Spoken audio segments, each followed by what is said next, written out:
لشکر صاحب زمان آماده باش، آماده باش، بهر نبردی بی امان آماده باش، آماده باش. ای لشکر صاحب زمان آماده باش، آماده باش، بهر نبردی بی امان آماده باش، آماده باش.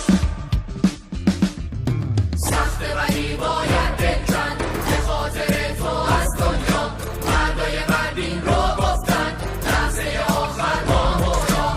میدونی که همیشه رو سفیدن از دنیا، مثل مولاده بریدن تو این تن، مثل ارباب شهیدن. میدونی که همیشه رو سفیدن از دنیا، مثل مولاده بریدن تو این تن، مثل ارباب شهیدن. همه سفیرای عشقیم، زینبیای دمشقیم، با ربه یا زینب، با ابتدا به ساقی، از عمر کفر و تکفیر چیزی نمونده باقی. ای هم سنگر بیا با بانگی آشنا، الله اکبر، الله اکبر. ای رهبر آزاده آماده ای آماده، ای رهبر آزاده آماده ای آماده.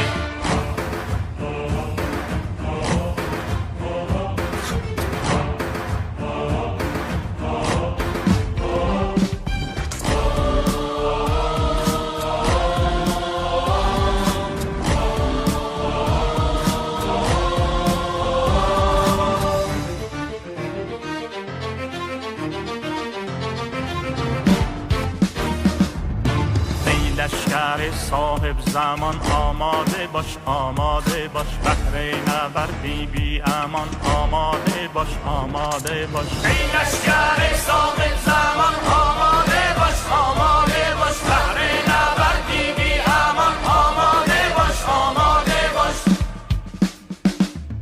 سجاده شدن سنگرها، در صلواتن سرها، دوباره با صبر و ایمان چشم راهن مادرها. تا هستم عشق من بی‌مرز و پاک با از من، لشکر دشمن هلاک جان من، خسته از زندون خاک. تا هستم عشق من بی‌مرز و پاک با از من، لشکر دشمن هلاک جان من، خسته از زندون خاک. حسینیم تا قیامت، سر شهادت سلامت، تا اون قوم طاغوت با تیغ ما رها شد. فریاد رهبر ما کابوس دشمنا شد.